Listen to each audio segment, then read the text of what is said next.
मुदस्सिर को हरीम की जैसे ही सारी स्टोरी का इल्म हो जाता है तो वो बहुत ज़्यादा परेशान होता है और कहता है कि आखिर वो कैसे लोग थे जिन्होंने आपको छोड़ दिया है। यकीन माने ऐसा कोई भी नहीं कर सकता है, आप बहुत ही अच्छी लड़की हैं। जिसको सुनकर हरीम कहती है कि सबसे बड़ी बात यह है कि फ़ाइज़ ने मेरे ऊपर यकीन नहीं किया, लेकिन उसको मेरे ऊपर यकीन करना चाहिए था। मैं इस चीज़ को कैसे मान लूँ कि वो भी उन लोगों के साथ मिल चुका है। क्योंकि आप देखेंगे कि फ़ाइज़ अभी भी तरह-तरह की बातें करना शुरू हो जाता है हरीम को, क्योंकि जैसे ही वो मुदस्सिर के साथ उसको देखता है, कहता है कि तुम उसके साथ क्या कर रही थी? लेकिन हरीम अब कोई भी बात नहीं करना चाहती और कहती है कि मेरी ज़िंदगी में, मेरे मामलात में कोई भी इंटरफेयर करे, मैं बर्दाश्त नहीं करूँगी। उसका बाप उसको तसल्ली देता है कि बेटा इन लोगों की बातों में मत आना, अपनी ज़िंदगी को अच्छे तरीके से जियो और आगे बढ़ने की कोशिश करो। ये लोग तुम्हें सिर्फ़ और सिर्फ़ तकलीफ़ दे सकते हैं, तकलीफ़ के अलावा इन लोगों के पास कुछ भी नहीं है। बात कर रहे हैं फ़ाइज़ की, क्योंकि फ़ाइज़ भी अभी तक उन लोगों के चुंगल से हटा नहीं है। और अब देखेंगे कि बहुत ज़्यादा उसका बाप उसको तसल्ली देता है और कहता है कि बेटा तुम्हें परेशान नहीं होना है। मैंने तुम्हारे लिए एक फ़ैसला किया है। उम्मीद है तुम भी इस फ़ैसले पर राज़ी हो जाओगी। जिसको सुनकर वो कहती है कि आखिर कौन-सा फ़ैसला, कैसा फ़ैसला, किस फ़ैसले की बात कर रहे हैं? क्योंकि उसकी मुलाकात हो जाती है असल में मुदस्सिर की माँ के साथ, जिसको मिलकर वो बहुत ज़्यादा खुश होता है। उसकी माँ भी इस बात का इज़हार कर देती है कि हरीम को अपनी बेटी बनाना चाहती है। लेकिन खुलेआम अभी उसका बाप ये बात नहीं करना चाहता है, मुदस्सिर के बारे में भी ज़्यादातर बात नहीं करता है। फ़िलहाल वो खामोशी है और खामोशी में रहकर उसको कहता है कि बेटा वक़्त आने पर तुम्हें बता दूँगा कि मैंने तुम्हारे लिए क्या फ़ैसला किया है। क्योंकि आप देखेंगे जी बहुत ज़्यादा खुश हो चुकी है हरीम मुदस्सिर के साथ, क्योंकि मुदस्सिर उसको हर तरह से सपोर्ट कर रहा है। यहाँ तक कि उसके पिछले बातों पर भी उसको कह रहा है कि तुम्हें परेशान होने की ज़रूरत नहीं। मैं तुम्हारे साथ हूँ और मैं तुम्हारा साथ दूँगा। और कोई भी अब तुम्हारे में कोई भी बात करेगा मैं बर्दाश्त नहीं करूँगा। बस जिन्होंने जो कुछ कहना था वो कह लिया है। अब उन लोगों की बारी है, क्योंकि उन्होंने तुम्हें खोया है। इसलिए बेहतर यही है कि वो लोग अब अपनी ज़ुबानों को लगाम दे दें। मैं अब किसी की कोई बात सुनने वाला नहीं हूँ। भी अगर हरीम के बारे में ऐसी-वैसी बात करेगा तो मैं एक पल के लिए भी बर्दाश्त नहीं करूँगा। इसलिए बेहतर यही है कि यहाँ से चलते बनिए। तुम्हें तब याद नहीं आया था जब तुमने उस पर इतने घटिया इल्ज़ामात लगाए थे। अब तुम कैसे उसके बारे में इस तरह से बातें कर सकते हो? अब ये माफ़ी-तलाफ़ी का कोई फ़ायदा नहीं। बेहतर यही है कि तुम यहाँ से चले जाओ और दोबारा कभी भी इधर मुड़ के मत देखना। जिसको सुनकर आप देखेंगे कि फ़ाइज़ बहुत उदास हो जाता है, क्योंकि उसको समझ आ जाती है कि उसकी दाल अब गलने वाली नहीं है। अब माफ़ तो कर दिया हरीम ने, लेकिन हरीम उसको कभी भी एक्सेप्ट नहीं करेगी।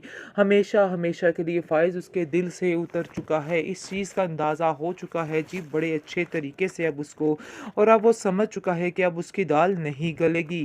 ख़ैर जी बहुत ज़्यादा टेंशन में आ चुका है मुदस्सिर, क्योंकि मुदस्सिर को समझ नहीं आ रही कि वो आखिर अपनी बीवी से छुटकारा कैसे हासिल करे, क्योंकि उसने दिन ब दिन उसको तंग करके रख दिया है। और वो हश्र कर रही है कि बात-बात पर ज़लील और बात-बात पर ताने दिए जा रहे हैं। ये बात बिल्कुल भी बर्दाश्त नहीं हो पा रही है अब मुदस्सिर से, और मुदस्सिर अपनी माँ से कहता है कि मैं अब तंग आ चुका हूँ इस औरत से, बस कोई ऐसा रास्ता बताइए कि बस मैं इसको अब छोड़ दूँ। जिसको सुनकर वो कहती है कि मैं तो तुम्हें पहले भी कह रही थी कि तुम इस लड़की को छोड़ दो और अपनी ज़िंदगी को हरीम के साथ शुरू करो। वो तुम्हारे लिए बेहतरीन इंतख़ाब है, शायद तुम्हें इस चीज़ का अंदाज़ा नहीं हो पा रहा है। लेकिन तुम्हें ये बात समझनी होगी और इस बात पे यकीन करना होगा कि तुम्हारी माँ तुम्हारे लिए कोई गलत फ़ैसला नहीं ले सकती है। मैं तुम्हारे लिए जो सोच रही हूँ, बिल्कुल ठीक सोच रही हूँ। मेरी बात का यकीन करो और हरीम को फटाफट से शादी करके इस घर में ले आओ, क्योंकि मज़ीद मैं भी अब ये बातें बर्दाश्त नहीं कर सकी। मेरी ज़िंदगी मौत का तो कोई भरोसा ही नहीं है। फ़ाइज़ की आँखें जब पूरे तरीके से खुल जाती हैं, तो वो बहुत ज़्यादा पछताता है, लेकिन अब पछतावे के अलावा इसके अलावा कुछ भी इसके पास नहीं रह गया है। आप देखेंगे कि वो बहुत ज़्यादा रोता है और अपनी माँ से कहता है कि आखिर आपने मेरे साथ इतना बड़ा ज़ुल्म कैसे किया?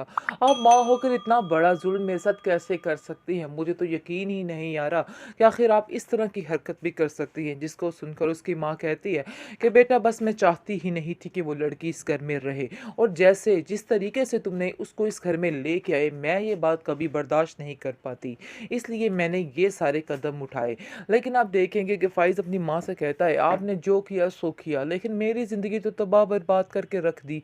मेरे पास आखिर आपने क्या छोड़ा? मुझे तो आपने बिल्कुल ख़त्म करके रख दिया।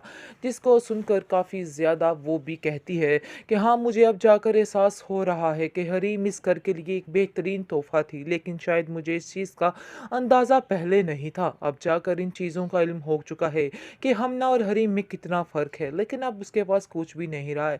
आप देखेंगे कि कहती है कहकशा कि मैं जाकर वहाँ से माफ़ी माँगती हूँ और जाकर कहती हूँ हरीम को कि हम सबको माफ़ कर दे। जैसे ही आप देखेंगे कि वो मुदस्सिर जाता है, मुदस्सिर के घर जाते हैं और क्योंकि हरीम वहाँ ही होती है, उसकी माँ उससे मुदस्सिर की माँ उससे बेहद प्यार करती है, जिसको देखकर बहुत चौंक जाता है फ़ाइज़ और कहता है कि आखिर तुम इधर क्या कर रही हो?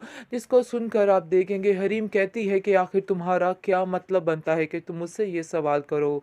तुम्हारा कोई हक नहीं है कि तुम इस तरह से मुझसे बात करो। मैं चाहे जो मर्ज़ी करूँ, लेकिन मैं तुमसे इस तरह की अब कोई भी तवक्को नहीं कर सकती कि तुम मेरे ऊपर कोई रौब जमा सकते हो।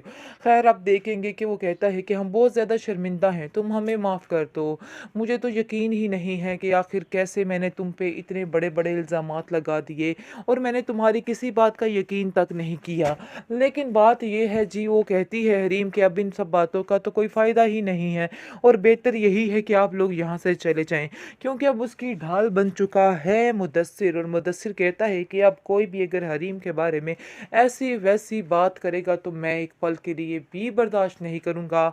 इसलिए बेहतर यही है कि यहाँ से चलते बनिए। तुम्हें तब याद नहीं आया था जब तुमने उस पर इतने घटिया इल्ज़ामात लगाए थे, अब तुम कैसे उसके बारे में इस तरह से बातें कर सकते हो? अब ये माफ़ी-तलाफ़ी का कोई फ़ायदा नहीं। बेहतर यही है कि तुम यहाँ से चले जाओ और दोबारा कभी भी इधर मुड़ के मत देखना।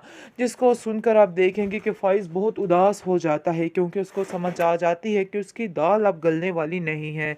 अब माफ़ तो कर दिया हरीम ने, लेकिन हरीम उसको कभी भी एक्सेप्ट नहीं करेगी।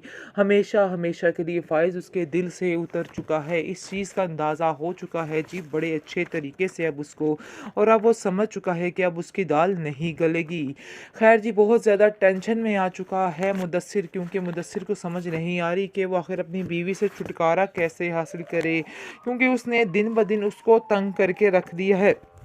और वो हश्र कर रही है कि बात-बात पर ज़लील और बात-बात पर ताने दिए जा रहे हैं। ये बात बिल्कुल भी बर्दाश्त नहीं हो पा रही है अब मुदस्सिर से, और मुदस्सिर अपनी माँ से कहता है कि मैं अब तंग आ चुका हूँ इस औरत से, बस कोई ऐसा रास्ता बताइए कि बस मैं इसको अब छोड़ दूँ। जिसको सुनकर वो कहती है कि मैं तो तुम्हें पहले भी कह रही थी कि तुम इस लड़की को छोड़ दो और अपनी ज़िंदगी को हरीम के साथ शुरू करो। वो तुम्हारे लिए बेहतरीन इंतख़ाब है, शायद तुम्हें इस चीज़ का अंदाज़ा नहीं हो पा रहा है। लेकिन तुम्हें ये बात समझनी होगी और इस बात पे यकीन करना होगा कि तुम्हारी माँ तुम्हारे लिए कोई गलत फ़ैसला नहीं ले सकती है। मैं तुम्हारे लिए जो सोच रही हूँ, बिल्कुल ठीक सोच रही हूँ। मेरी बात का यकीन करो और हरीम को फटाफट से शादी करके इस घर में ले आओ, क्योंकि मज़ीद मैं भी अब ये बातें बर्दाश्त नहीं कर सकी। मेरी ज़िंदगी मौत का तो कोई भरोसा ही नहीं है।